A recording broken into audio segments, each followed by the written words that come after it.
Boom, baby, we're live. What is up, guys? Me, MLD, and we're here with Interview with Man, episode 852. We're talking about a wife, how she ruined her marriage for fake internet points, clout, and it's a disaster. We're going to talk about what exactly happened. Matt Walsh was covering this. We're going to be breaking that down, and we'll be having a special guest joining us. But don't forget, July 21st, we have a gigantic event coming up for you. Sit tight, because you guys know I've been cooking with my good friend Alex Hormozy. You're going to love what we got in store for you.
Go.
おい、久しぶりだな。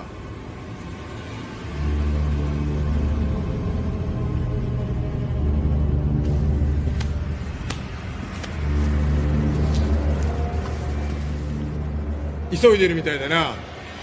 アメリカでお前を待ってるやつのとこまで帰れると思うなよ。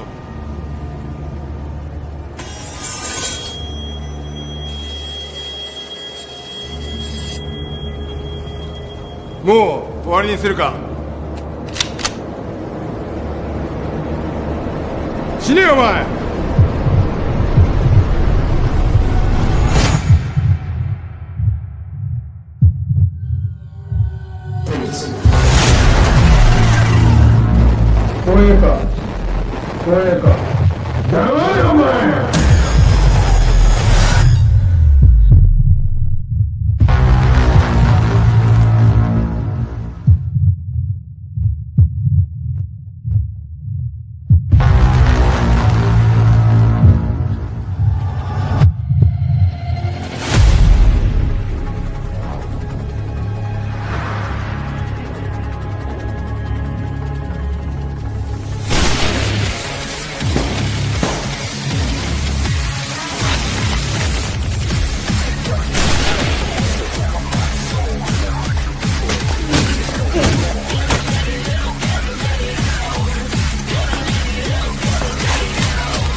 やめろから逃がさねえぞ。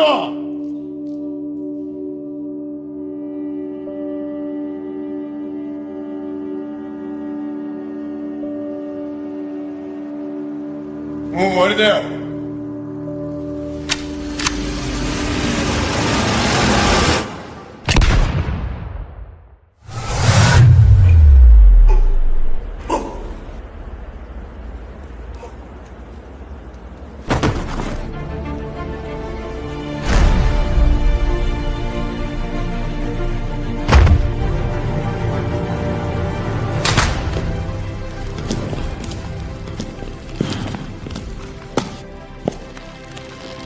You know I usually work alone. Everyone needs a little help sometimes.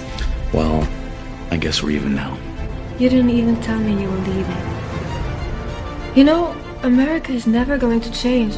The men are lost. The culture is broken. I know. But I have to try. It's gonna cost you a lot of trouble. Stay with me. We can do so much good from here. I'm sorry. I can't. Gotta go.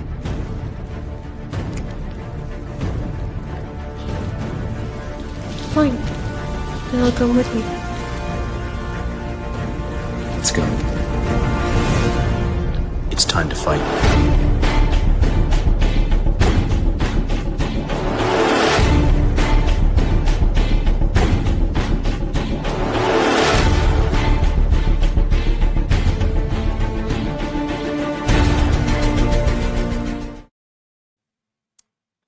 That's right. It's going down July 21st. Do not miss it because we are going live. The Masculine Empowerment Network. Join us. There are 123 people in there. We've only done a couple streams. I'm going to give you a quick sneak peek. As you can see, 123 right there. But that's all you see, and that's all you get, because if you want any more, you got to click on the link. Go to skool.com/MLD. And the good news is tomorrow night, 7 p.m. Eastern Standard Time, we'll be live in the school giving a free lesson, total breakdown on understanding dating, what's going on in the world today, and an open Q&A in regards to whatever questions you have. But you got to go to skool.com. I've got to let you in. We have a screening process set up. And if you do come to the webinar trainings that are live on Zoom and you don't talk, because if some of you guys have come through and you have like weird names and then you have no camera on and you think this is like normal behavior, that's very weird. And I don't want you to come to my school because I don't want to waste my time with guys who are not going to take it seriously. And that being said, let that be a warning to you, because if you do come and you try to just listen and not pay attention or not respond to the chat and just quite frankly disrespect me and disrespect everybody there, you're going to be kicked out. You're going to be booted. And I'm probably never going to work with you for the rest of my life. Okay. Because I'm only interested in working with people who are serious. And now that I'm here, ground zero in America watching the freak show that's happening here 1,000% because of men's fault, I assure you, you need my help more than I need to help you. So if you're serious, you come on down. If you're not, best of luck to you, because that's the only thing that's going to help you is luck. But if you're a winner, you want to make it happen, go to skool.com/MLD. And yeah, man, it's going to be super, super lit. We got a great show for you guys here today, and I've got a special guest. It's my good friend Paul from ApexMindset. What's up, Paul? How you doing? Good, man. What's happening? Paul, Yeah, I got to commend you for living amongst this army. I have a new name for American women. I call them the Goblin Army. Holy God. I think you're desensitized to it, how like everybody's just, the majority of the women are just so fat and ugly with bad personalities. Like back in our day, if the girl was fat, she was really, really, really nice. Now you got fat girls with attitudes. Like what is going on here? Yeah. Now it's like opposite day, right? They're the ones who are and they're the ones who are, basically cock blocking, right? And the ones who are, you try to talk to a pretty girl and the fat one comes out and she says she's not interested. Yeah, it's a nightmare out there. But you know what though? This is the thing.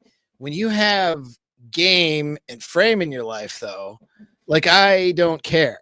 You know what I mean? Like there's still pretty women in the United States. They're just less percentage than it used to be. There's less numbers. But guess what? If I know how to, talk to women and make women feel good, and I have a lot of things going on in my life that make me interesting enough, I can have the smaller percentage. I don't need to deal with the other percentage of, idiots, the Goblin Army and dumb women, right? I get to laugh at them from a distance while I hang out and have dinner with my hot girlfriend or whatever, like I did before the stream, right? So yeah, it's a different life when you have game and frame in your life. You know what I mean? Dude, it is it's a modern marvel. If you want to talk about a group of people that totally dropped the ball with literally every drop of opportunity given to them, it is the American woman. Like you have the most privilege, you have the most dudes throwing money at you, you have all these things, and they have just become these gigantic monstrosities. It's pretty funny. Right. Well, and they're very unhappy, and it's very sad. You know what I mean? Occasionally you get the misery is real. It was very the misery is real. Yeah. Yep. But it's not our job. You guys listening to us right now, it's not your job to fix them. You know what I mean? You're not their counselor. You're not their doctor. It's not your job to offer a woman a better life. She should be trying to have a good life on her own and being the best, showing up every day to life as the best version of herself that she can be. And then that's who you develop relationships with. That's who you date casually. You know what I mean? That's who you select. If you're not running into those women, you got the wrong social groups. You're not sourcing from the right places. You might live in a very small town and you need to get into a different town. Like there's problems you need to solve then because they're out there. Do you know what I mean? Yeah. There's women that are fun to hang out with, but they're just smaller percentage. You got to find them. This is going to sound like I'm grifting, but I really don't care at this point. But really, like almost every man in America needs a dating coach, a quality one too. And like, even those people, like, you see these people like Marnie Wing Girl. It's like, okay, really? Like you are like, that is a grifter. Okay. That is an actual grifter for sure. But you have to go to a man who has done it, who has experience. And not only do we need, across the transaction. So from sourcing a girl to dating, courting, in a relationship, and then maintaining a relationship, and men need training across the board. Across the board, for sure. Yeah. Because go ahead. Sorry. Well, it's tied in today's episode, which guys, Paul brought this to my attention. This way. Paul brought this to my attention. And it's a great episode. We've got to line up for you today. But you guys have to understand this, okay? a lot of you guys are way too nice and way too forgiving, first of all. Second of all, you have to understand this too. Once you have a happy, healthy, sustainable relationship, you have to understand you have to protect that relationship, and you have to protect it from outside forces, outside male forces, which may be trying to intercept and take your girl away, and also outside female sources that are incredibly jealous, that want to steal the girl away so they can run out and be on the streets together, quite frankly, if I were to speak very, very direct about it all. But man, oh man, I got to say, if anything, it's good to be me. And I know it's good to be you, because these are problems. I don't like, we got different problems. We got high-level problems. I hear from guys, like, I've been there, like I've been in tough relationships. I've made a series of mistakes to get to a better place, right? And so I can relate. A series of mistakes.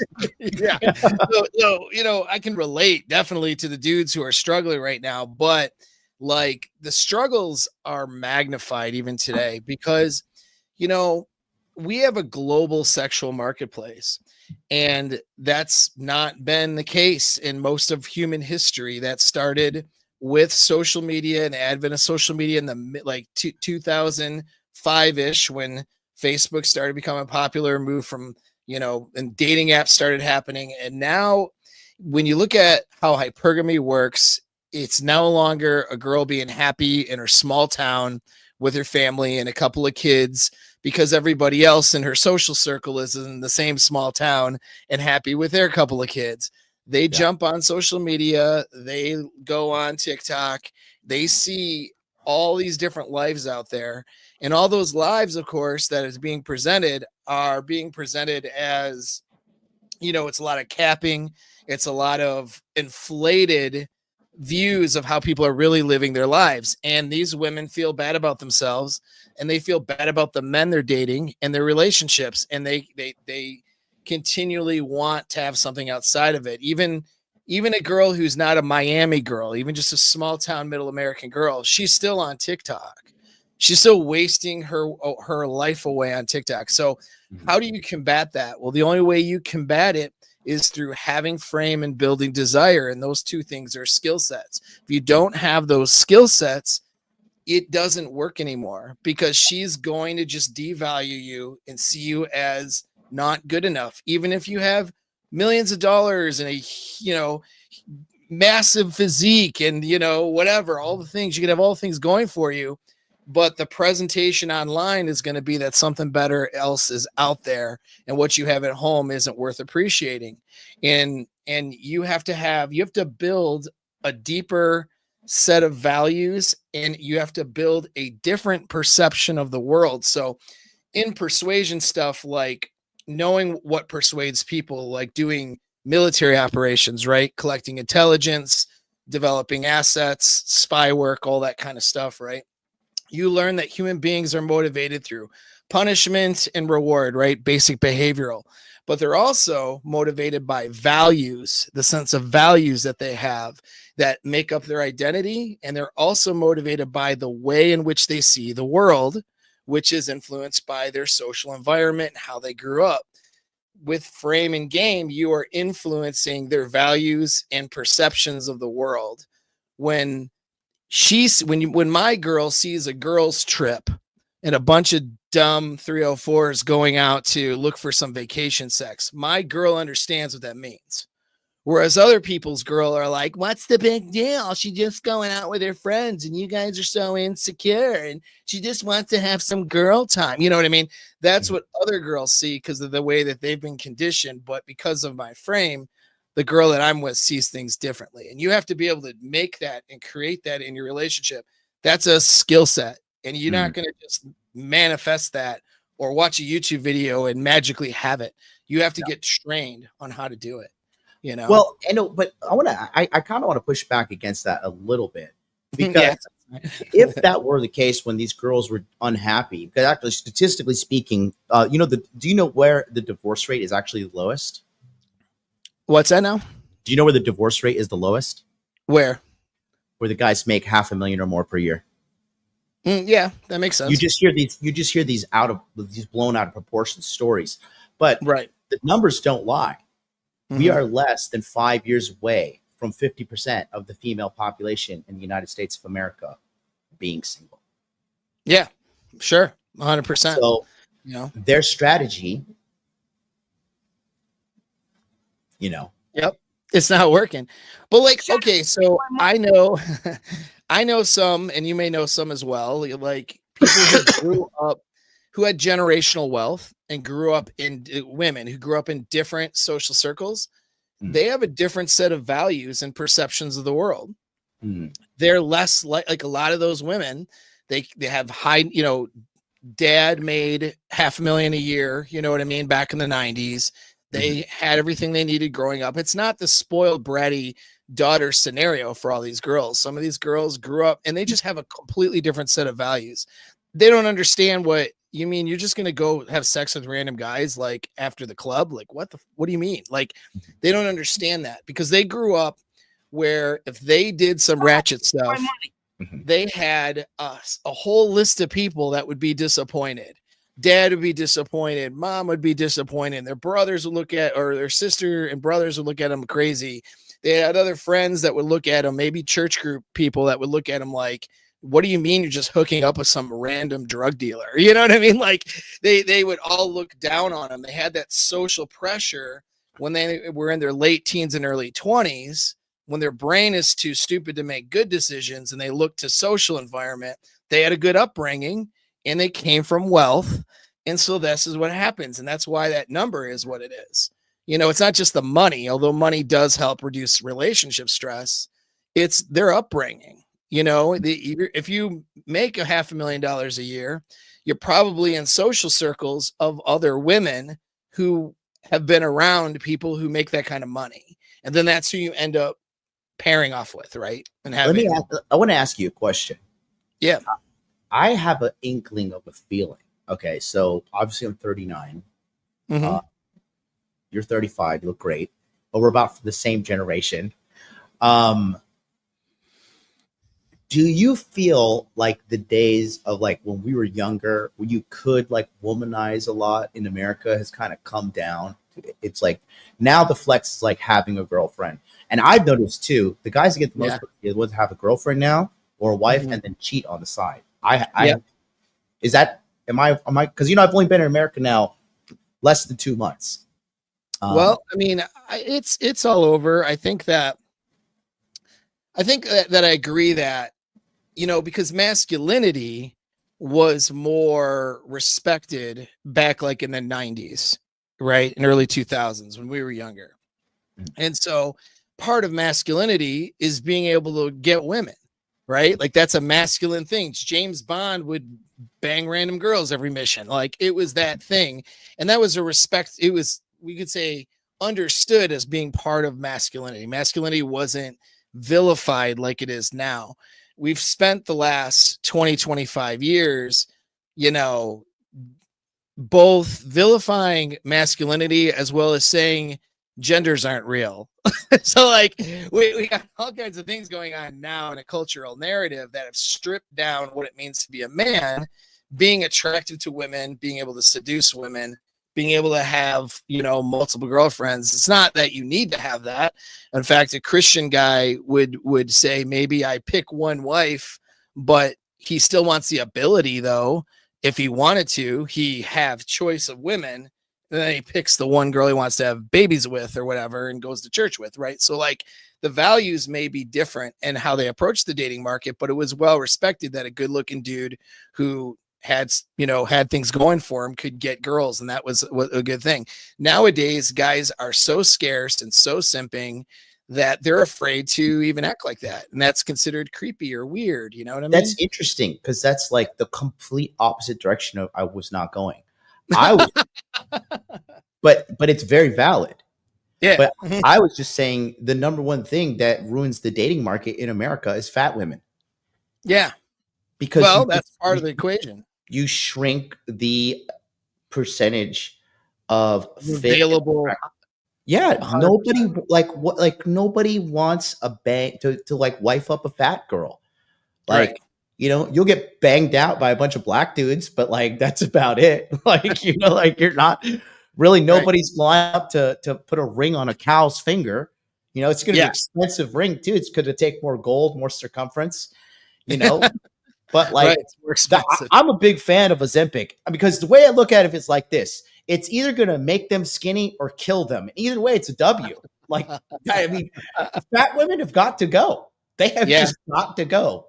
It Yeah. is like it's the funniest thing about fat women is it's literally the number one thing that's 100% in their control. And they're like, Yes. it's not me. It's a thyroid issue. Ah. It's like, no, you're just really fucking stupid. Like, Yeah. that's just the bottom line. Yeah. Well, it takes some accountability to realize, I'm getting out of shape. I better start kicking it up a notch and better start doing some different things with the diet. That takes accountability. And we've removed accountability culturally from women in a lot of places. So naturally they get to make excuses and then also at the same time convince you that they're beautiful just the way they are. Well, And if you don't like them, then something's wrong with you. well, Yeah. I will say this too. Okay.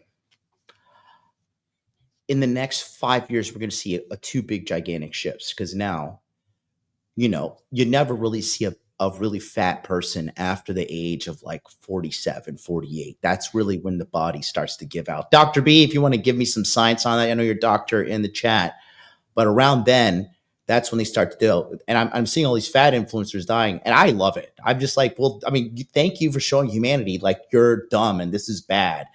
And all of these marketing campaigns and the fat mannequins and all this stuff, these people are pure evil because and rather just saying like, hey, like you're huge, you're gross, you smell bad everywhere. You are like, I saw a woman on the plane the other day and she took up 2 seats. And I was just no, dude. I just look at him and I always say the same thing and I'll say it forever. Like, where were you 50 pounds ago? Where were you 70 pounds ago? Like, but these are clearly deeply traumatized individuals. Right. But Mother Nature is going to do its thing and call the weak and call the stupid. And you can abuse your body for only so long before your body gets the last laugh and turns off the lights. So fat women they upset the balance of the force, right? Because now, back in the day, a 5 was just like, a girl was just kind of average looking. But now the average girl actually is fat. Actually, it's above average. Yeah. Like it's more than the average woman is fat. So every girl who's not fat automatically becomes a 6 just because she's not fat. Right. And everything gets inflated. So it's inflation, hoflation, right? Well, that's the other side of the spectrum. But I said all that to say this. I think in the next 5 years, a couple things are going to happen. 1, weight loss drugs are going to get better. 2, AI girlfriends are going to start taking men out of the dating place, and AI sex robots. I personally believe already starting. Yeah. Well, yeah. I mean, look, American women are the bottom of the global barrel. Period. I have like I'm currently like 320 something girls that I've been with. I have traveled the world and womanized for the last 10 and a half. Well, I've been womanizing since I started dating, quite frankly. So that's like 22 years right there. But then traveling the world and womanizing at a low level when I was a broke English teacher, just barely making it by and going to saving up my money and going to Korea, Thailand, and all these places. And as a multimillionaire, I have all along the socioeconomic ladder, all first world, second world, third world. I've gone around the world.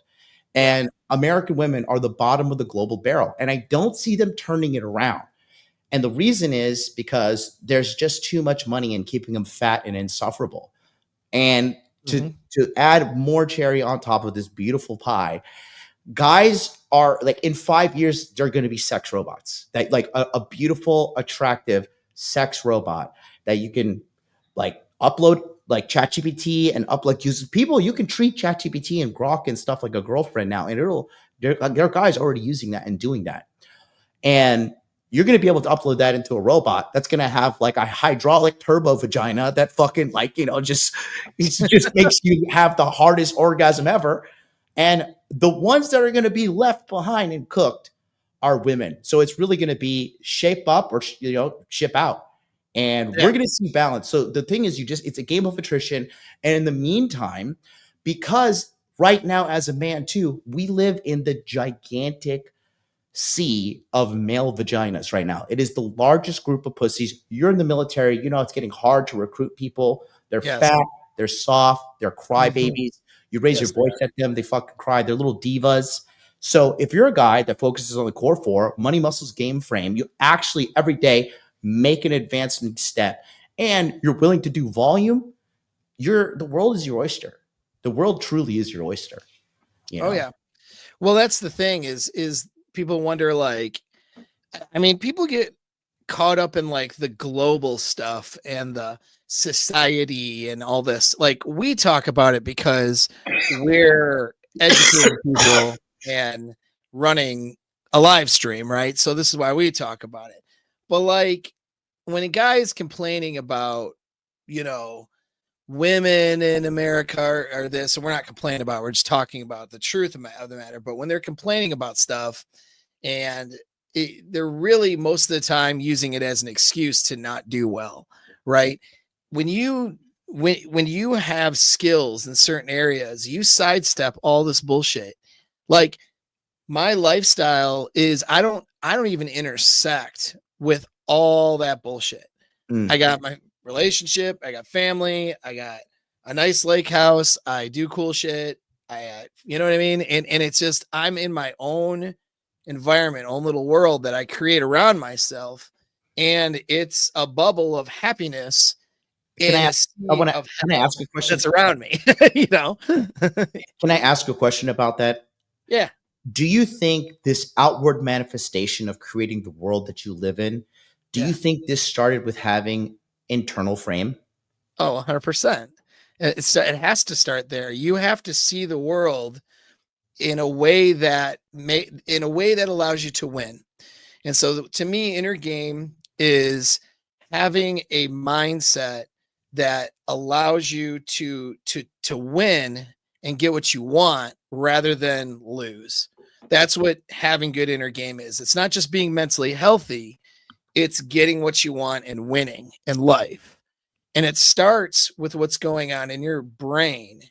And then that translates to actions and the way that you communicate to others. And those actions and that communication is what creates the structure around yourself to have the world the way that you want it. If you don't like, a particular way that people are, you can get a decent house or a decent place to live in a neighborhood that isn't around those people. You get what I mean? You can have friends and be selective and go to places that cater to you and your friends versus going to places where a bunch of ratchet idiots go. Right. Like, you just create, and that requires money, and that requires, success and those things, which is why those things are important. The more success you have, the more of a world you can create around yourself, and you don't have to have these other hellish influences in your life. They're there, but they're out there. Do you know what I mean? They're not in your world. And that all starts with what's going on up here. You have to think like a winner. When you're presented with something like girls in America are fat, which is a fact, right? That's a factual statement. You say to yourself, okay, well, I don't want to date a fat chick, and I want to date hot girls that make me happy. How can I do that in a sea of fat women? That's how a winner thinks. They don't sit there and go, oh, there's all these fat women and dating apps suck, and I've gone on so many bad dates, and I don't have enough money to keep doing this, and but I can't travel, I can't do all of the reasons. That's a way a loser thinks. Yeah. That's poor inner game. Good solid inner games goes, somebody says, well, wow, yeah, the situation's fucked. I'm gonna find my way to make it work. I'm going to figure out how. I have to learn these skill sets. I'm not going to make excuses. I have to put a little bit of effort in areas that I, didn't previously think I'd have to put effort. I got to say, that's so funny that you brought that up, because so look, when I was in Tokyo, right, I really wasn't too incentivized to like get super fit, because, I always have there was just like an endless sea of women when you got game. I've lived in the 58th floor penthouse. I'm charming. I'm funny. I've got charisma through fucking every orifice on my body. But now, like, I'm so appalled by fat women that I'm like getting in really, really tip top shape now. Like, I've dropped 10 pounds in June just because I see these troglodyte animals, and I like don't even want to be like 1 inch in the same category of them, even if it's like, oh, from this he's got a little bit. Hell no. I'm honestly about to like run a cycle of trend. I would rather ruin my body and run some horse steroids than be considered fat and amongst the fat class of women here. So that's the way. You just got to level up. And, you got to just, that, and I tell you what, too, in my opinion, from what I've been noticing, I think in the States, I think having a great body is actually even more of a status symbol than being rich. I think that's a pretty good observation. I think that is probably true. You know what I mean? Especially with, I don't know, just I think that's probably true. I think it's harder in some ways for people. It demonstrates definitely more discipline in some ways, even though you and I both know how much discipline is required in accumulating wealth. It's kind of a different kind of discipline, number one. But number two, women have a difficulty differentiating the guy who lives like a rich person because their parents are subsidizing their lifestyle, even though they're 35, 40 years old, which I know people like that. I grew up with people like that. They're my age, pushing 50, still getting things bought from them from their parents, right? Generational wealth. And then there's other people who are self-made, who are very disciplined, and an average girl doesn't really know the difference. But when you look at a fit person, you can't ignore that person had, some discipline to get there. You can't ignore it. And there's something to be said about our primal nature and our primal aspect of our brain, where a girl sees a guy who's strong and fit and does something to her brainstem that makes her want to mate with him. Whereas his bank account, she'll mate with him because of his bank account too, right? But it doesn't quite have that same tingly effect, we'll say. Yeah. It's really funny just to see exactly how things are unfolding here. I went on a date with a chick recently, right? And how the girls are like in America. It's like one strike, you're out, right? Mm-hmm. And now it's just interesting because I just want to see. I want to get inside the mind of these idiots. And we were talking and stuff, and she was telling me the last relationship she was in, and how it was like, I thought he was good, but it actually turned out to be bad, and blah blah blah. Just as then the fucking the smear started talking, right? And so then we met up again, and she had extremely high interest in the first meetup. The second meetup, for some, it just, I don't know, fizzled out or something, right? So that being said, after she was like, I just want to trust my intuition on this one, and it's really strong, and da da da da. And I was like, really? I was like, did you trust your intuition on the last guy too? And she was like, I don't feel like I need to explain myself, and blah blah blah blah. I was like, oh my god, okay. But it's just it's funny. It's like, I think the reason they're like this is because they get so much male validation without having to be in a relationship to a degree. Yes, that's right. That's what the internet does for them. That's part of that global sexual marketplace. That's why accountability these days is such a scarce resource when it comes to women, particularly because a girl who is above a 5 and up, right? She doesn't even have to be, she could be middest of the mids, and she will have a orbit of males that will tell her she's amazing and correct and beautiful no matter what. Like you can see just really people who are like women who are in bad shape. Let's just say disgusting, right? Post a picture of herself, whatever, that she shouldn't post, wearing shit she should not wear with her physique, right? Like clearly should not. She will have a sea of simps in there telling her how amazing she is. But her There will be other girlfriends, in my there. opinion, it's the girlfriends that are worse. Oh, and that's what I was about to say. The girls too, they will prop these girls up as well because they're doing that for their own self-interest. You know what I mean? Yeah. And so it's just they don't have anyone saying, you're kind of this is kind of a gross picture. Maybe you should take it down. Like nobody says that. And if anyone says that, then it's like, yeah, no kidding. But if anyone says that, you know what I mean, then that person's the bad guy. Yeah. Even though everybody's thinking it, you see. And so this is why they don't take accountability. They don't fix anything. So they have to come to a point where they realize how miserable they actually are. Like they have some self-awareness of their own misery and they start looking for ways out of it. That's the girl who can start to be relationship capable. She realizes, okay, at some point she could realize that at 18 years old, or she could realize it at 50, right? But at some point she has to realize this social narrative is leading people to the slaughter. It's leading people to misery. And it's just a fucking nightmare. None of my friends are happy. They're all bitchy. They all complain about the guys they're with. Half of them fucking cheat. Like none of them. I mean, it's just a nightmare. If I don't do something different, figure out what to do, then I'm just going to be in this nightmare. I'm not going to be happy. That's a girl who might be relationship capable. And usually that can happen because she sees a guy who's higher value and has things going for him and would be somebody that she desires, and he rejects her, or you know what I mean? That could be the wake-up call. Or she gets dumped by that guy because she's being an idiot. That can be the wake-up call, or that's just the guy's just he's unattainable to her until she shapes some things up, and the simps no longer have value to her now.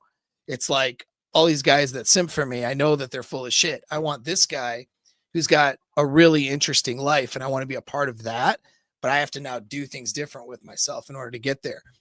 Yeah. Question.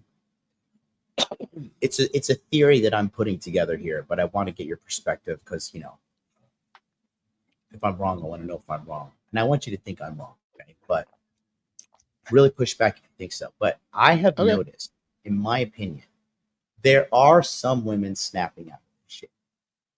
Now, do you think it is directly related to the male podcaster revolution, where we are just constantly calling out bad female behavior and getting millions upon millions upon, actually not even millions, it's billions of views, bro? Like the dunking on feminist, like fucking the dunking on crappy women genre, if you will, is getting like billions upon billions upon billions of clicks. And since that started first, led by us, Rule Zero, we led the charge, we did all that things, that was like the inception point of the beginning. And then after that, did you notice then the trad wife trend started becoming bigger? It's the latest thing now. Yeah. Do you think that's correlated? I think so. I mean, I think that's a lot of factors probably, but I think that that's definitely part of it. I think that nowadays, like, even though we know that women have this feminist influence that they don't even realize, like even Trump supporting conservative women have feminism ingrained in their, behavior and they don't even know it. They don't even see it, but we know that, but they don't know that, and they reject feminism. So if you look at polls, most women do not like to be identified as a feminist nowadays. So there's only a small percentage that actually identify as that. Most of those people are on the left or right coasts like New York and LA, and they influence media, right? The Hollywood and stuff like that. But when you look at the majority of people in the United States, at least, they don't really want, a girl doesn't want to be known as a feminist anymore, where that was different 15 years ago. And I think that part of that is because they're seeing how fucking unhappy they are and all these women are. And then you have the podcasters talking about why they're, unhappy and calling out the behavior. And then they don't want to be that girl. You know what I mean? So like they're looking at, maybe in order to be happy, I need to do something different. They're starting to question things. I mean, I think with the last election, not that it's all politically motivated, but we've and since the whole COVID fucking fiasco and all this stuff in a cancel culture, I think people are just so tired of all that shit, and they're starting to shift now into questioning things a little bit. And you're having more and more women questioning the narrative now and looking towards maybe, doing things a little bit different, which is good. That's a good thing. I think that shift is happening. It's just going to take some time, Well, I think life has gotten like we kind of reached critical mass. I'd say like 2018. Like life was, remember, stupid people are like the backbone of the economy because the economy is based upon stupid people blowing money, right? Yeah, of course. It's majority women, right? Yeah. It's true. So Right. That being said, right? I think it's getting harder for stupid people from what I've been noticing. Like before you could be a mouth breathing retard and still like get by. But I think AI is really like slowly but surely, incrementally cutting away at the resources that was available to stupid people. And there's almost like a culling happening right now. But again, guys, listen, bros, real quick. To bring it all together, we're going to jump right into what we're talking about next, okay? We're here for you, all right? And I want to make this very clear. We are not complaining. And you shouldn't be complaining either. Right. Right? Alex Hormozy told me something on Friday that was going to haunt me for the rest of my life. You know what he told me? What's He that? said, people love to tell themselves a narrative that excuses them from accountability. Yeah, 100%. Yeah, 100%, dude. Absolutely. Is that not, that kept me up at night. I was like laying in fucking Vegas, like awake, thinking like, oh man. Yep. That is like painfully true. So those who cling to a narrative, another thing he said, which is really awesome. He was like, if you want to feel better, blame others. If you want to be better, blame yourself. And that's what we're entering an age of like undeniable accountability. Like social media now is like also a digital footprint. How many times, like, thank God for social media. How many times has social media caught women cheating, caught women doing fake pregnancy tests, doing all these things?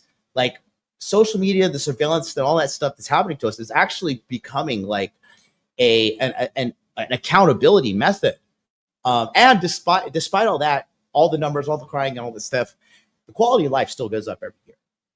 Like if you are after the age of 35 in America and you're broke and you're unhappy and shit sucks, like you played your cards wrong. You fucked up. Yep. You fucked up. You could sit there and cry about, oh, I'm black, oh, I'm this, oh, I'm short, oh, I'm Indian, oh, it's this race, it's the Jews, it's the gays, it's the gay Jews, it's the Muslims, it's whatever. Lately, it's been the Jews. That's been all over Twitter. I don't know why we brought that back. We brought back anti-Semitism. Oh boy, that's the reason you're broke and can't get women and you suck. Is because of the Jews. Come on, right? Like, come on, dude. It's because of the Palestinian and Israeli conflict. That's why your life sucks. Like, stop it. Just log off. Really, and go work on yourself. You sound You know, you like sound like fuck retarded. But anyways, look, we wanted to give you guys a little opening conversation because remember, Paul and I are just guys like you. Like we both didn't grow up in privilege. we both kind of grew up in rocky houses, and we both have turned out to be above average members of society. And we want to just tell you guys the unsexy part up front. It was not easy, but it was worth it. Like, I don't want to change anything about my life. Everything that has happened to me has made me an amazing person. Like, I'm at the point, and I kind of got here a couple years ago, but I remember I was just like very happy with the man I had become, because I had kind of got lost in my excellence. Like, everywhere I go in Tokyo, I don't wait in lines for clubs. If I go to the steakhouses, everybody's shaking my hand. They're coming over. They say, you know, who's this new girl you're with? You know, people like me. People respect me. I meet strangers and I get respect. You know, and I worked so hard to be like this. And I came from literally, like, most people start at zero. You and I started at like -0 if you factor in the abuse and all the crazy shit you have to get out of, like the emotional turmoil, the psychological turmoil. And a hard life makes you a better person. Even the NVIDIA president or the CEO, he said, you know, character only comes through suffering. And so does transformation, you know? So you should embrace when bad things happen to you and know that, like the phoenix, you're being burned alive. You're going to die, but you will be reborn a new man. And you have to continuously and voluntarily walk into the fire your entire life. It never stops. It's two types of suffering: the suffering of burning, getting complacent and having to rebuild everything and destroy everything and rebuild everything, or you suffer silently and just living a life of mediocrity, knowing you want to take the shot, but you never do. Next thing you know, you're 40. Next thing you know, you're 45. Oh, I'm going to turn it around this time. I'm going to do this. Take my money. Yikes, bro. Just yikes. So we're going to jump right in. So let me read super chats real quick. Kyle, 2020, $5 super chat. If you wanted to whack the human race, you could not do better than social media. Remember Inception. Most infectious thing is idea. Yeah, but who cares? I mean, we got to focus on leveling up, boys. Dr. B says, I think we're just above 50% of single women if you double check. I did double check, Dr. B, and thank you so much. An Aspen Economic Strategy Group analysis found that 51.4% of women ages 18 to 40 were single, i.e. not married nor cohabitating. Dr. B, phenomenal. We've made it, guys. All right. So the thing is, like, so when you, like, if you're afraid to cold approach a girl, there's literally a 50% chance she's single. Yeah. Kyle says, I effed up. I apologize. No excuses, pure weakness, lack of self-respect. I don't know what you're talking about, but chill. You're good, bro. Thanks for the $10. You're the man. No, like, we're cooked. No, Dr. B, I'm not cooked, bro.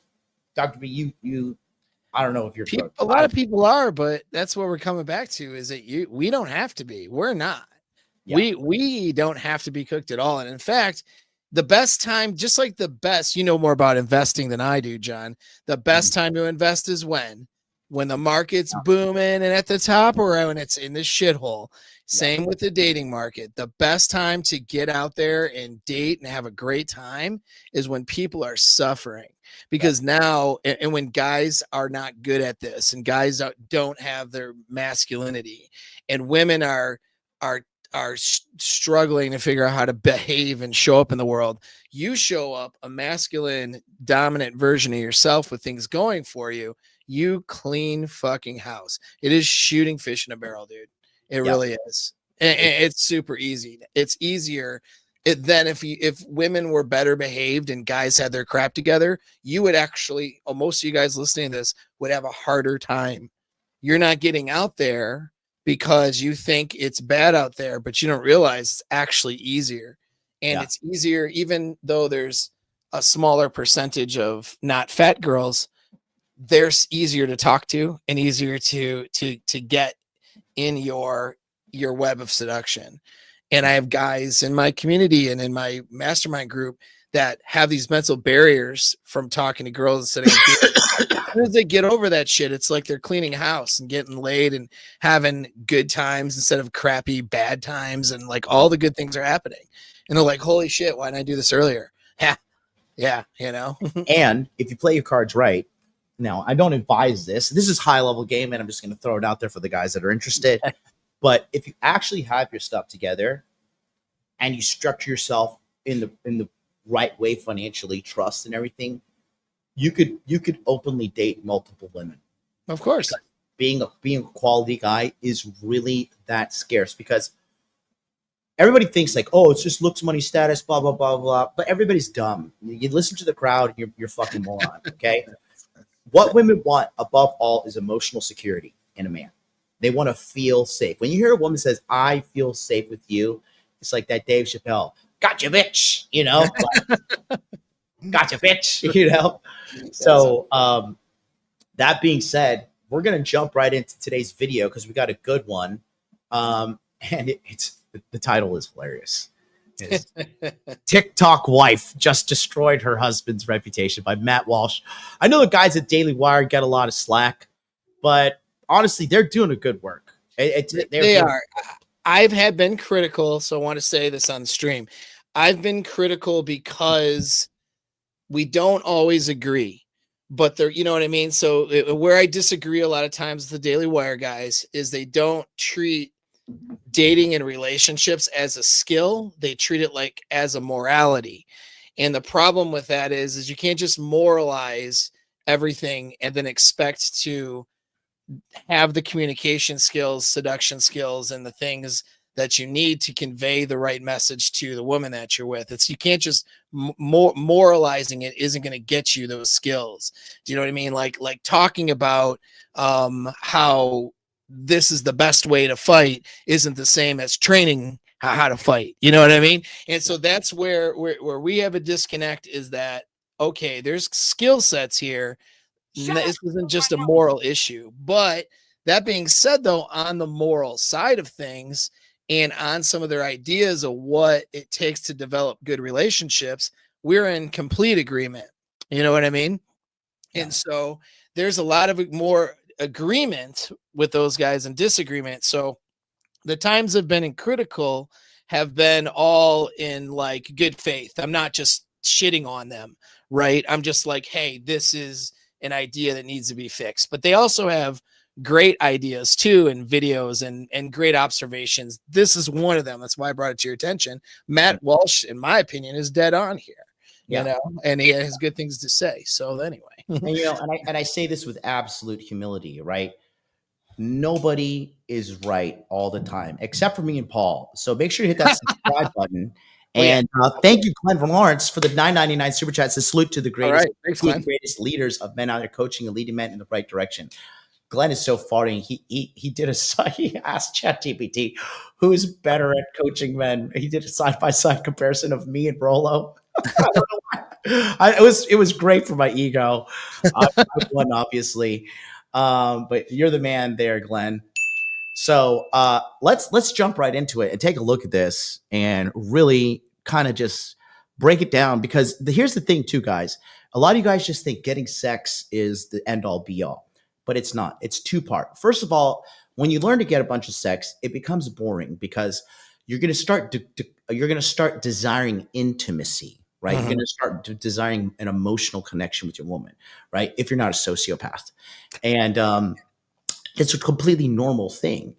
And second of all is you have to understand your relationship is a sacred thing that must be protected from outside invaders. Nobody in your relationship has the best interest for you other than you and then your woman number two. And she really doesn't even like fully, you know, she really can't lead and guide you in the relationship. Like, it's up to you as a man. And I said this yesterday in my top 10 mistakes that men make in life is that you mandatorily must be a leader to have a successful relationship, period. There is no ands, ifs, or buts about it, period. Okay. So keep an idea in your mind about that. And let's take a look here at our good friend, Mr. Matt Walsh. Deliberately trying to make your husband feel disrespected and belittled. Today for our daily cancellation, we have another entry in the rapidly expanding genre of videos where wives complain about their husbands. And this genre is extremely popular. Of course, it's come up several times on this show. And yet the reverse genre, husbands complaining about their wives, basically does not exist. I mean, if a husband complains about his wife publicly, It will almost always be in a funny, lighthearted way where he makes himself the butt of the joke ultimately. But the all-female genre of spousal sessions is never meant to be funny, and the women certainly don't make themselves the butt of the joke. Yeah. These videos are, in almost every case, bitter, petty, patronizing, and deeply insulting to the husbands. And this latest entry is no different. So here's a woman. He forgot to mention ugly. You never really see a smoke show doing this. No, I've you never really seen, don't. Actually, I've never seen like a mega babe doing this. It's always some pig. It's either or extremely mid. Like a very an NPC, a non-player character. If you were out in the dating market, and she was among a sea of women, you wouldn't even notice her. You know what I mean? Yeah. I got to get a new sound bite. Remember, Buzz, your girlfriend. Woof. Jenny Maharaj is her name, who decided to tearfully scold her husband in front of the world, in front of what turned out to actually be an incredibly large audience. This video has been viewed 2 million times on TikTok and another 30 million times on X.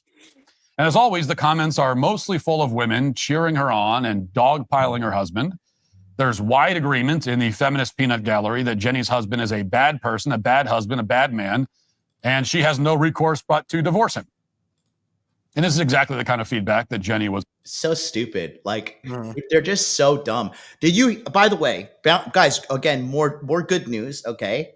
Get money! So, in China, okay, now, if a man in China divorces his wife, she has no more property rights. Do you actually know that men in China have the upper hand right now? If you want to go and get endless amounts of pussy, it's a little stale. It's 28 and older, but hey, just a little. You just get some dust off that pussy. You'll be all right. Right. You're in there. You are in there like swimwear, because they bought in the whole bullshit of like, you need to be an educated woman. Oh no, I'm 36 and now I can only have retarded kids. Like, it's like. And they can only have one, or else they float them down the river. If it doesn't kill her, Yeah, right. But if you go over there, you can clean up, man. You can bathe in pussy. And that's another option too, because like, I know a lot of people are like, oh, the international marketplace is opened up. Like, okay, dude, stop being a fag and understand you can pack up and do it. I literally went and did it myself and became a multimillionaire in the fucking process. So you could go out there and land a 6 if I went out there and did all that shit, starting out with $2,500 in my fucking pocket and a whole lot of tenacity. But I digress. Let's go back to the American girls here. Was looking for, obviously. There's no other reason to parade your spouse's shortcomings in front of the world. So here's Jenny's tragic tale of her husband being slightly dismissive once during dinner. Listen. My husband decided to be spontaneous and take me to the movies last night. And when we went to dinner afterwards, I was talking about how much I really loved the movie. It was so good. I was so excited to talk about it. And he looks at me dead in my face and says, it was just a movie. And I immediately stopped talking. So the more I sat there and thought about it, I start crying. It gets really uncomfortable. All right, like right on. I've never seen this, so I'm just like something happened. Something happened. Brace yourself. Something happened to this kid when she was little. You shouldn't be just crying because. Well, I'll tell you what this is. It's more sinister than that.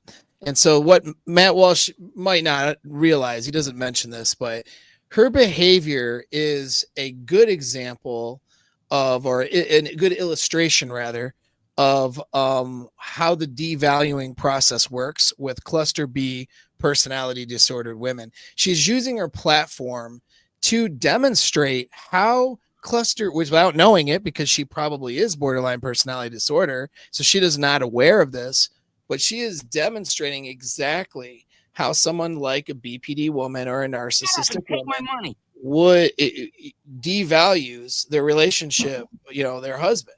And so that's exactly what she's doing. She's taking something small and making it this offense where she can be the victim and he's the bad guy. So that's actually that is a textbook BPD move. So what they'll do is they'll take something small and innocuous, and you become the bad guy. It's a way of criticizing and devaluing you because you did something so horrible to her. And then the crying and the tears and all that stuff is part of that. This is how BPD minds work. They're always the victim of some terrible guy, and they make you out to be the terrible guy. So she's using TikTok to illustrate, to do this to her husband. It's pretty, it's more than just like trashy American women. This is definitely, I think, someone with a disorder, maybe. Now, that being said, though, millions of views and women piling on, oh my gosh, he sounds like such a jerk and you should divorce him and you can do better. That's the real problem, is that, the narrative of women in the United States today and in the West is that of a borderline personality disordered woman. Like their narrative, their Batman origin stories is, I'm a victim of abuse and look at all the terrible things that happened to me. And that's why I do all these bad behaviors. It's actually my dad's fault, my mom's fault, my ex-boyfriend from high school's fault, my husband's fault. And that's the narrative. And so it's a borderline personality disorder narrative that is being put out to regular women across the world. Isn't that nice? So it sounds like she's telling herself a narrative to excuse herself from accountability. Yeah, 100%. I'm having some deja vu right now. Oh yeah. I just think she's ugly, and I can just tell when a person is ugly on the outside, usually they're ugly on the inside too. Like they're like the inner world reflects on the outer world. There's no ands ifs about that. You know what I mean? Well, yeah, when it comes to how she presents, I wouldn't say genetically, but and how she presents herself, sure. You know what I mean? Like a girl with good inner game and inner self-esteem is going to present herself in a way that's more beautiful. That's for sure. With whatever she has. There's like a graceful, calming aura about them. Yes. Right. So, let's continue. What's up with those eyebrows too? Goodness, she's just she's a mess. I like how she changed the filtering to show her teeth not as yellow as they are. It's pretty bad. And he tries to break the silence by continuing to talk. And I finally looked at him and I said, that really hurt my feelings. And he responded, it was just a movie. I said, I was really excited to talk about it. You took me to see this movie on a whim. I've never heard of it, didn't look it up beforehand, and I really loved it. You picked a great movie. And I was so excited. What movie is this? Is this Sonic 3? Like Minecraft movie? And now I don't want to talk at all. Because why would I want to talk after that? And he immediately stops. He's like, you're right, I'm sorry. And then he grabs my hands. He's like, I'm not even being sarcastic. You're right, I'm sorry. I love when you get excited. Big mistake. Yep. Big mistake. Didn't hold frame. Now the world is laughing at you. I think he deserves it, honestly. Yeah, well, this is a common thing though, man. And guys, a lot of guys listening to this have fallen. I mean, I know I've fallen for it without until I got more educated on this stuff, but it's what they do.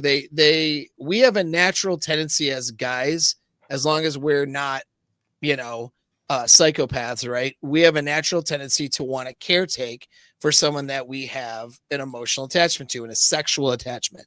When a girl becomes our girl, our woman, there's a level of wanting to protect her and sort of take care of her in some way, not in a simping way, but in a way that a man takes care of a woman. A lot of women play off of that internal neurochemical reaction. That's vasopressin, by the way. That's the vasopressin that causes guys to attach to women, is that thing where they want to take care of them a bit, make sure that they're okay, make sure that they're protected, emotionally safe, all that stuff. A lot of girls will play off that and say, you are a terrible person because you said this or did that. And they'll take something small, blow it up out of proportion, make the guy the bad guy. The basic message to the guy is, you're not being a man because you're not taking care of me the way I need to be taken care of.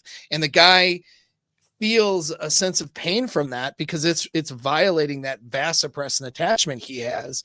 And so he doesn't think that he's being set up for a fall by a manipulative woman. He instead goes, oh my gosh, I didn't mean to make you feel so terrible, and I'm sorry, and I'm a bad person. Like, that's what the tendency is, and that's how guys get devalued, because then the guy does the devaluing for the narcissist or BPD woman, because he'll just continue to apologize and admit to things that aren't wrong to try to make her feel better. Next thing you know, he's the one, I'm a terrible husband, I'm a terrible person, I don't ever treat you right, I don't know why I do that, let's go to counseling. It's like the ultimate gaslighting, you know, and it's pretty sinister, man. It really is terrible. I think a lot of guys too are with girls that they don't realize are just pieces of shit that they need to dump. Yeah, 100%.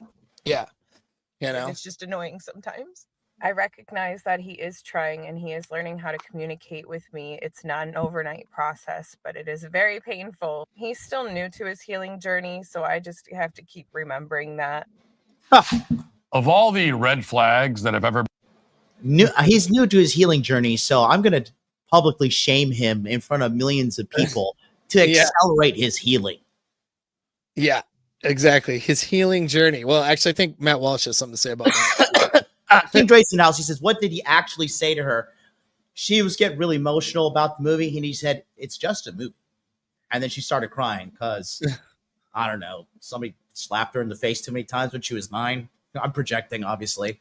No, well, she was making almost a ridiculous compliment, like, oh, this movie was, you picked the perfect movie, and she was basically loved by, and he just like, he was being humble, not insulting, but it sounded to me like he was being humble, just going, oh, you know, it's just a movie. Like, oh yeah, like it's not a big deal. Yeah, I know I picked the perfect movie, whatever. He's not sitting there going, oh, I'm great, no, I'm awesome, right? He just is like, oh, it's just a movie. And then she took that opportunity now to devalue him. And why would he, you know, be like, oh, it's just a movie? Probably because she's been devaluing him for a while.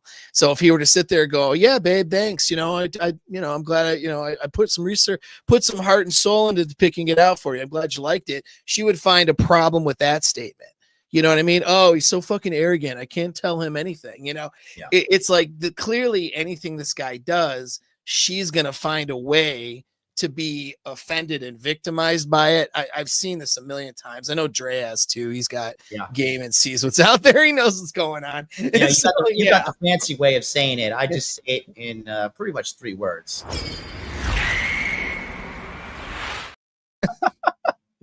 Streetwalker confirmed, guys. If you marry a streetwalker, if you marry a broken woman, you're gonna have a broken life. Don't do it. Been flown, there is perhaps none more ominous or more glaring than a woman who uses the phrase healing journey. And this is exactly the kind of therapeutic jargon that you so often hear from the worst kinds of people. It's always the worst, most selfish, most oblivious, least self-aware people who speak in a way that make it obvious that they've spent many years in talk therapy, which should tell you all you need to know about talk therapy, but that's a topic for another time. For now, you should know that as this video went super viral and thousands upon thousands of women applauded her and offered absolutely vicious indictments of her husband, Jenny kept posting videos about it. Because once a woman like this realizes that she can get attention and validation on the internet by publicly spitting in her husband's face, she won't stop. It's a drug. And so in a follow-up video, Jenny informs us that her husband is self-loathing and not as emotionally mature as she is. And if she has to divorce him, she will, because she can make it without him.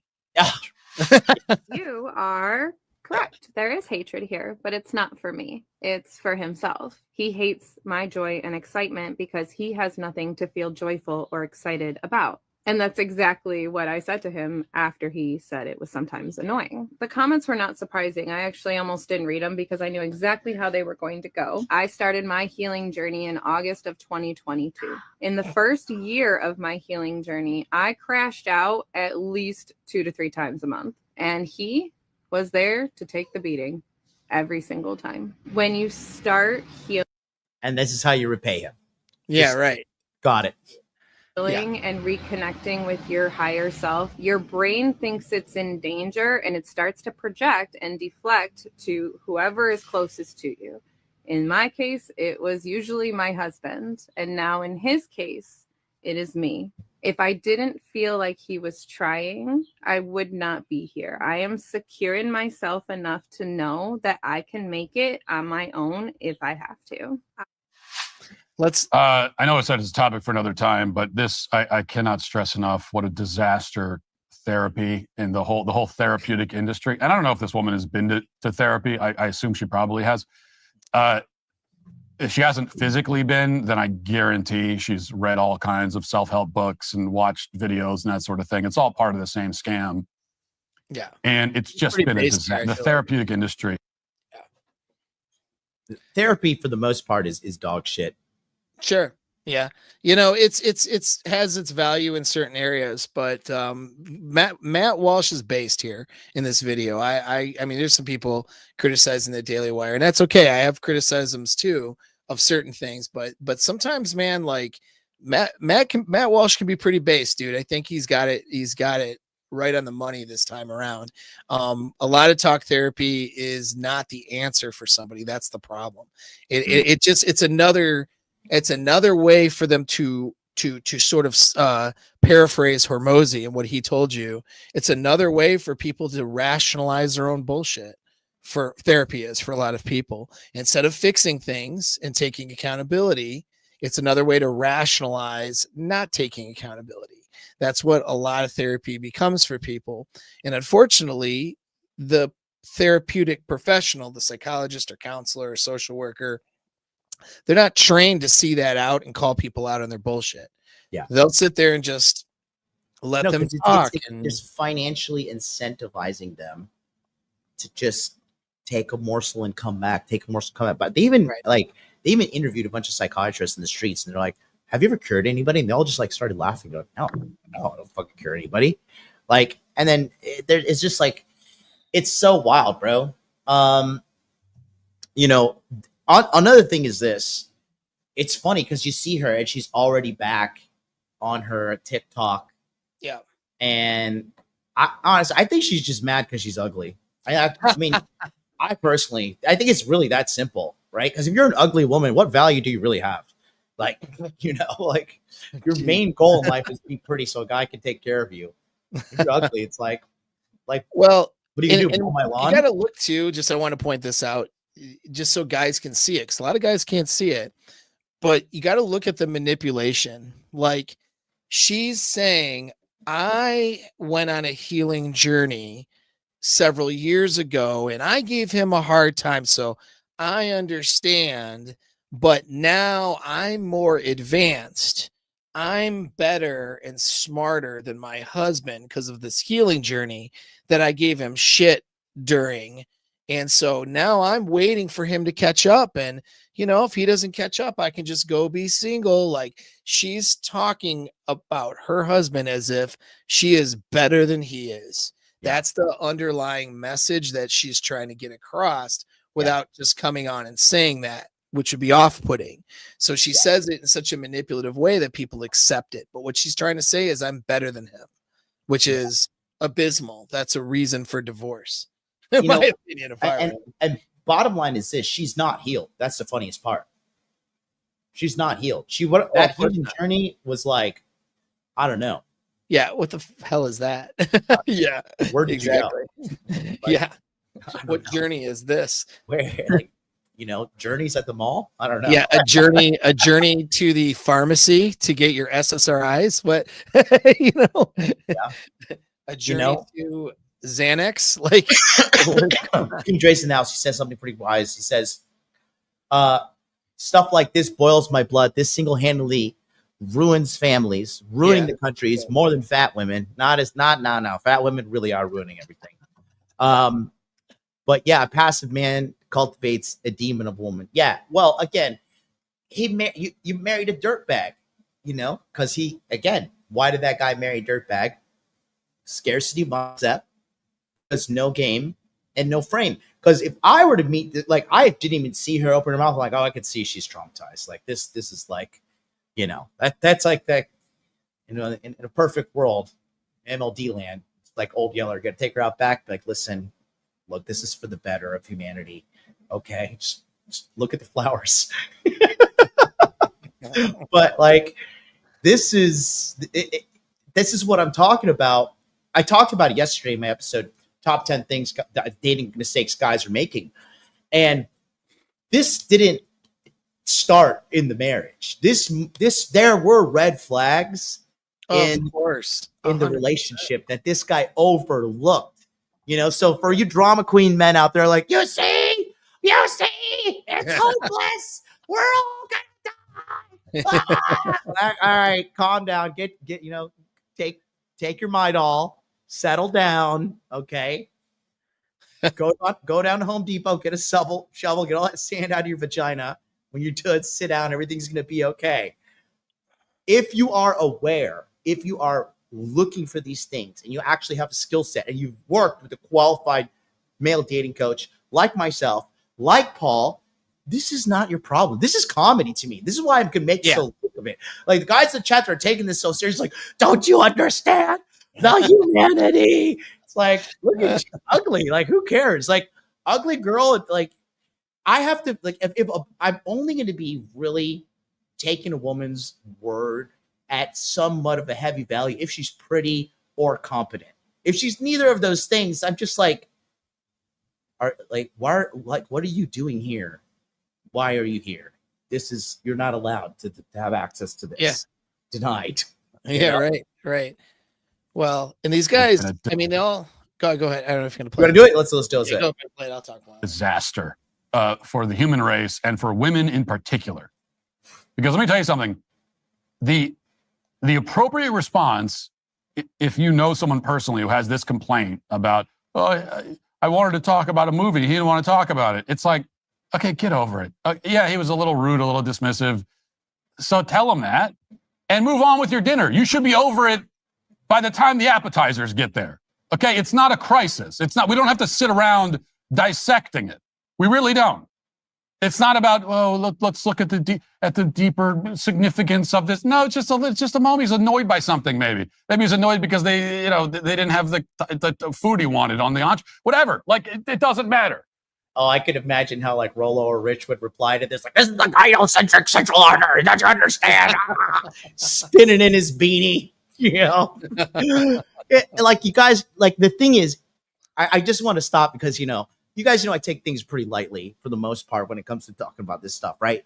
It's got to be water off the duck's back, because if you let this stuff like upset you, then they win.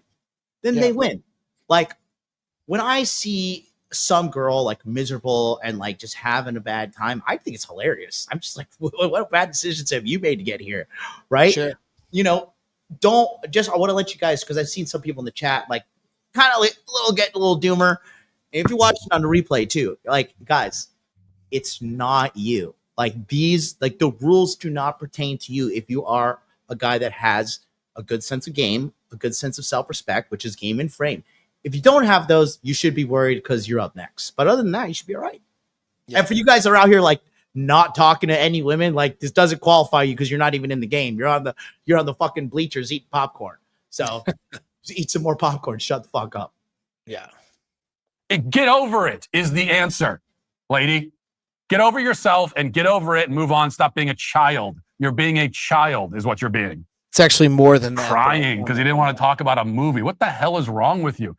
Wait, can you elaborate? Yeah. It's actually more divisive than that. And we need to call that out for what it is. And this is not criticizing Matt Walsh here. I mean, it's just that, just to expand on it, is that what she's doing is actually abusive. Yes. And so we kind of use the word. I don't like the word because it's overused, but since it's overused, let's use it in a context that's actually appropriate, which is right here. This is abusive behavior on her part. When you take something small and blow it way out of proportion to use as leverage to criticize and devalue the person that you're with, that's abusive behavior. You know what I mean? And so that's exactly what she's doing. She's looking for small things to blow up and make it some big offense that she gets to be victimized from, and then accused him of being the bad person. It falls in line with narcissistic abuse. It's a form of gaslighting. There's an acronym called DARVO to kind of explain some of this behavior, but we don't need to get in the weeds. It's just it's a form of abuse because it's a way of criticizing someone in a very sinister way because it's very covert, you know? So this isn't just her being a child. This is her, in my opinion, because she's on TikTok presenting her case. This is a calculated move by her.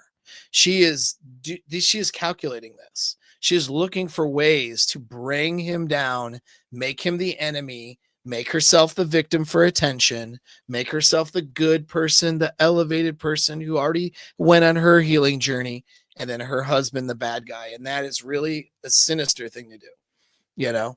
And so that's what it is. Yeah. You know, my girl likes me so much, she made me this fan when I said I'm hot on streams. It's nice. She's in kindergarten. No, I'm just kidding. Hey, it's this or the TikTok gremlin. I'll take this. I'll take the fan's nice. It's definitely nice. Yeah, Nice. I mean, you know, she's a girl. Of course, she's a Japanese girl. She's gonna make these little fucking things. Isn't that fucking funny though? That is funny. It's good. Let's go back to Mr. Walsh. This is what he's got to say. You child. So that is actually the appropriate response. It's the healthiest response. It's what people like this need to hear. They will never hear it from a therapist. They will never hear it from a therapist. Instead, they'll say, let's sit and talk. Let's do 10 sessions about this. And like I've always been saying, and now Matt Walsh is catching up. We led the charge, okay? We led the charge. But I've been saying feminism, all this shit is to extract the two things out of women. Money and votes. That's it. Everything, 100%. every little idea, every NGO, all these things, everything goes back to. You're 100% right. Which shows you how dumb women are without a man in their life, because they get manipulated and tricked out of their own money because they spend the most, they're the most broke, they're the fattest, and they're single. Nobody wants to deal with them, and then they're like, okay, let's talk about all the Muslims like raping women in the Middle East or in Europe and shit. And then wherever they go. Like, whatever town they're in. We need more Muslims to rape us. Like, and they're like, they vote them all in. They're like, why are the Muslims raping us? Like, you literally voted for this, you fucking moron. Oh yeah. Yeah. No, it's just ridiculous. Well, that's what it is, though. It's control, man. Yeah. Yeah. It's control. Yeah. Yeah. Oh yeah. It is. It is. It's funny though, right? It's truly hilarious.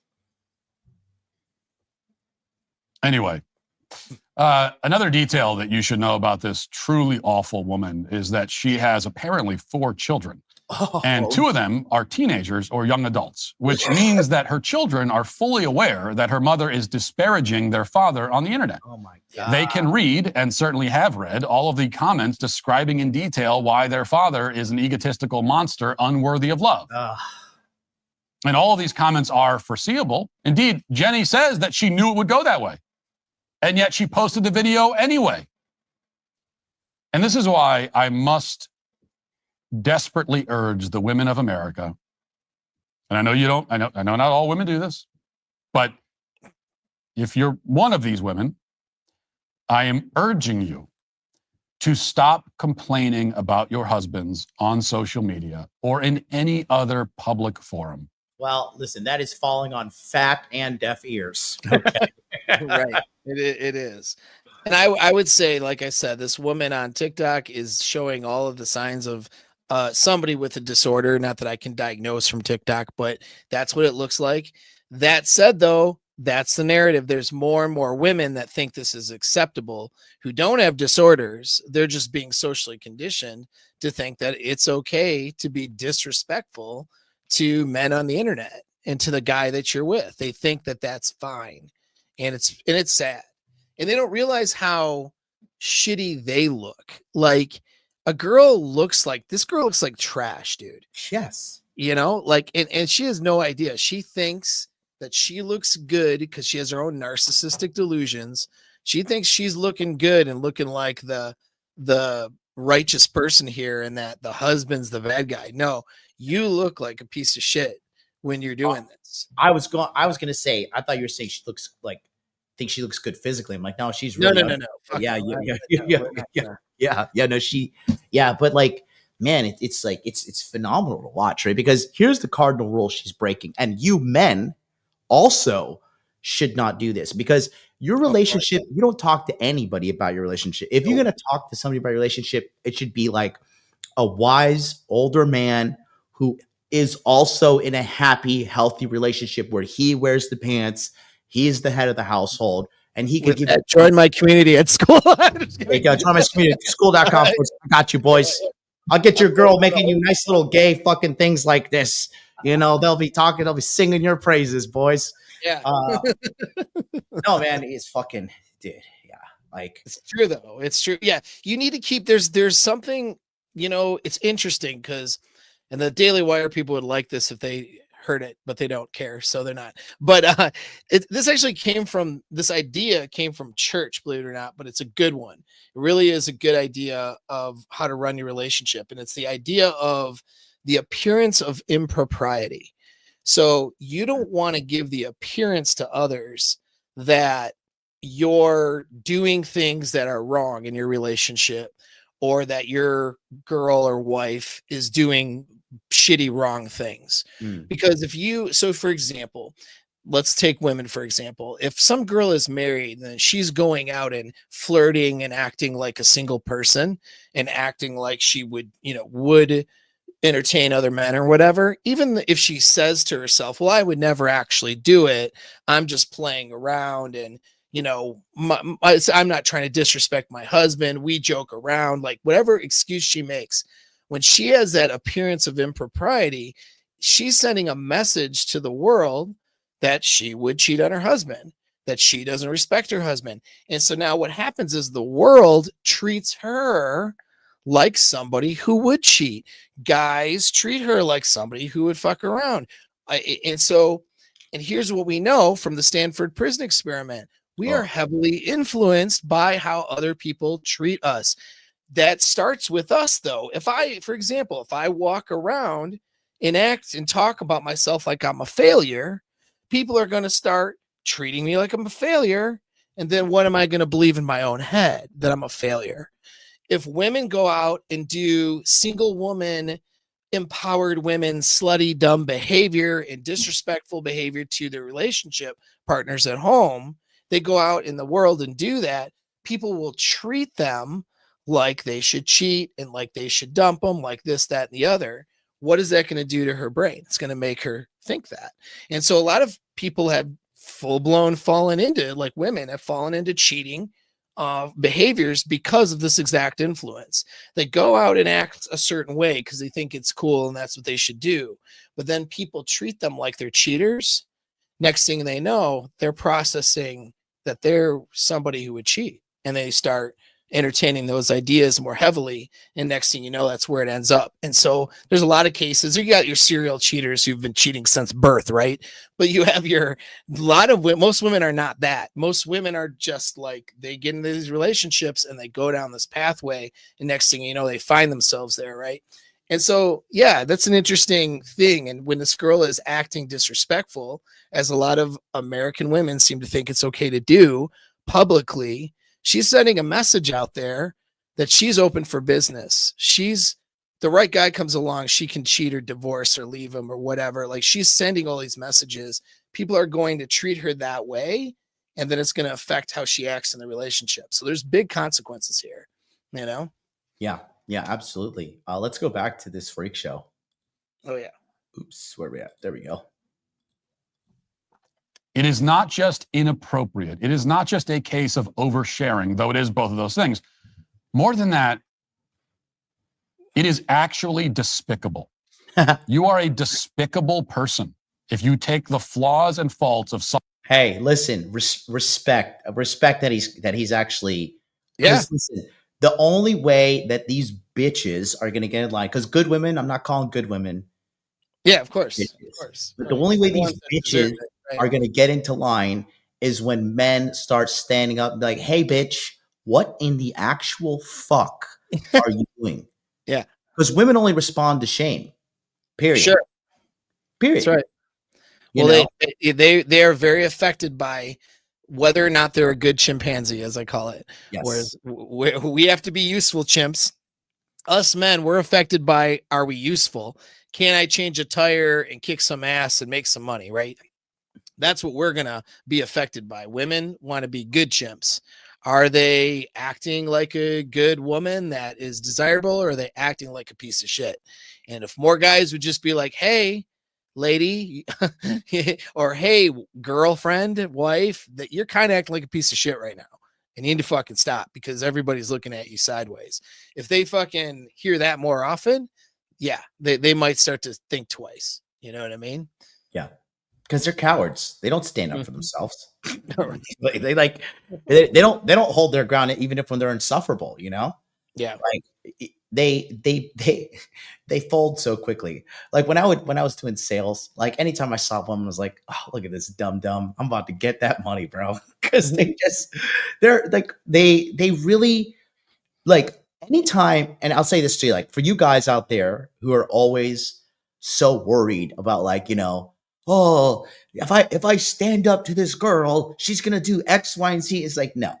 This is what's gonna happen. If a girl's acting insufferable, she's going to attempt to verbally shame you, and then when you stand your ground, she's going to retreat and find a man or a group of people to come defend her. Yep. And that's it. That's it. You know, but if you could hold your ground, you're good to go. Someone close to you and parade them around in public. You are a disgusting, narcissistic bully if you would offer up someone you love to the pitchfork mob as a way to win an argument. It is evil. It is vile. There are not words strong enough to convey how much I loathe this kind of thing.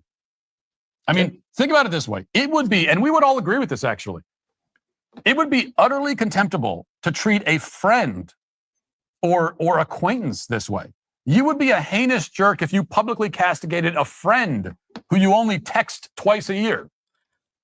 I would think, and everyone would think, that you were an abhorrent, despicable, disloyal snake if you aired your dirty laundry about a friendly acquaintance or a distant cousin. I think he's just going to go in on her for the next 10 minutes. I want to see. Yeah, I don't know. I'm not sure how it ends. To be honest, I'm scanning through here, and it looks like he's just gonna. Yeah, I mean, we saw the important part, which was her being. Well, I want to see the comments, because, you know, the truth. Anytime you see the comment section censored, you know, like there's some truth in that video, because the comment section always has the truth. I want to see what here, and you know, I think this is what's happening. Like, there is a change happening here. Like, a wise woman builds her home, but a foolish woman tears it down with her own hands. I forgot about that. Proverbs 14:1. Wow, that's great. That is great. She's on a journey to be single. I recognize that he's trying, but I'm posting this anyways. She's fat. I don't know if I care what she thinks, but let's say horrible. I don't post mine, and my husband's. I don't call people and yap about my husband. Yeah, I mean, it's really, and this is right. Like, step 1 of your healing journey: delete your social media accounts. That's facts right there. Yep, that's mega facts. I'm happy to see that her clout is already gone, though. I don't know if you've taken a look here, but she's already back to her pathetic views as before, like 100 views. You know, here, look at this. My advice after 1 year being content creator averages $1,200 a month. All right. I don't care about your peasant fucking earnings. Oh, man. Astrology, red flag. And then 1 million plus. My focus, I'll give herbs, medicine, insurance is scam. Oh. Wow. What you got? Hold on. Dude, she saw the Thunderbolts. That movie fucking sucked. Have you seen Thunderbolts? No. Dude, I fell asleep. That movie was so bad. That movie was like about an emo little kid who how they beat him was being nice to him. That movie was so bad. I can't believe this is what she was talking about. Sounds terrible. I'm very critical of movies. It makes sense to me that movie was a fucking terrible movie. I remember me and my brother we went and see it, and I passed out. I was just like, that movie was so fucking awful. My brother was like, he was kind of like annoyed that we went too. He was like, that movie sucked, you know? But yeah, man, you know, wow, just what a there's nothing emotional about. Maybe it's because like the main villain was a traumatized person. She saw that herself. All right. Yeah, seriously. Like, who knows, dude? But guys, Yeah. the point we're trying to make is very, very, very clear. Your relationship, okay, because if it was a man doing this, okay, that man also would be at the criticism of Paul and I, who are never wrong. Oh yeah. But you guys, you have to understand, when you talk to anybody about your relationship, or you go and complain to your friends, whatever, oh, I hate my girlfriend, she's this and that and that, and then you go back to her, you just look like a You look like a fucking douchebag, dude. you look like a You look dumbass. like a douchebag, right? You look stupid, you Right. know, because you keep going back to her, and then now you're just known as the fighting couple. And And we're not talking about jumping on our platforms to solve problems and stuff. We're talking about complaining and just, you know, just being an asshole. I would call it an asshole, right? And a complainer. People who ask, "What should I do? My girlfriend's acting like a bitch." You know, it's just like, and then proceeds to disrespect the girl. Well, you're not asking what to do because you're not going to fix anything. You're just really wanting to disparage the girl you're with because it makes you feel better because you're frustrated or whatever. But at the end of the day, you look like the weakling that you are because you're not doing anything about it. You're not trying to actually fix it. And so it's one thing to say, hey, you know, my girl is doing this thing and it's really fucked up. It's bothering me and I need to fix it somehow. And then you do things to fix it. That's not complaining. We're talking about just complaining, like what this chick's doing. And, yeah, man, it's oh, another thing I want to just sort of pivot. I think there's a lesson here, which is that never accept this. If a girl is willing to make you look stupid in front of other people, dump her. Yeah. It's over with. It is. Because that's just a demonstration of disrespect. And that's a reflection of how she feels about you. And if she doesn't respect you and is willing, you know, is willing to use you to try to make herself look better, then she can't really desire you. It's not that you're not desirable. It's just that her mental health is so broken that she can't, she gets in the way of her own natural submitted desire to you in the relationship. So she can't have a good relationship with you. She's not capable of it. So you're just going to waste not only your time and your energy, but you're going to harm yourself in the process because you're going to waste emotional and mental space on this person. You just have to get rid of her. Disrespect is something you should not ever tolerate. You know what I mean? Yeah. And that's it, man. That's my message. Then the whole thing, you know, is that not so many guys put up with this shit, man. And I'm like, whoa. Listen. Whoa. I mean, I'm a big fan of cutting people off. Yeah. And listen, people have a place in your life for a time, but once they don't serve their purpose, it's harsh to say this, but the truth is then they're just holding you back and holding you down. And you've dated some troglodyte, disrespectful, low-class peasant woman like this. She's holding you back from your money. She's holding back you from a better body. She's holding you back from better peace. Everything is just weighed down by her filth. And you have, and that's the thing. We guys at home, you want to heal this culture. You want to heal America. You want to truly make America great again. You got to understand every drop of disrespect that you tolerate and or rationalize, because I have a lot of smart guys that I talk to and they rationalize their woman's bad. Oh, you know, my girl's like, I talked about this yesterday on the show. My girl's like this because she's Latina. My girl's like this because she's black. Oh, you know, these kind of girls are just like this, you know. Oh, you know, women. Shut up, you weak ass little bitch. Okay, because that's what you are, and you're a part of the problem. Yeah. And the problem doesn't get solved unless men get their shit together. It's not the women. It's on you. You there, the common man watching me. If you've not gone through my training and you're not part of my inner community, I'm not talking about you because I know that my guys don't do that. But if you're on the outside and you know who you are, just know you're part of the problem. When she is a streetwalker, send her where she belongs, boys. She belongs to the streets. Send her out. Okay. Until then, we'll catch you guys next week. We'll be back live. Check me out. Skool.com/MLD. Get on the waiting list for the new Masculine Empowerment Network going live on July 21st. Other than that, go ahead, check out Paul, Apex Mindset on YouTube, Apex Mindset. And Skool. Hit the link. Get on Skool, get on both our communities. Yes. No. Yep. Until then, we'll catch you later. Peace out.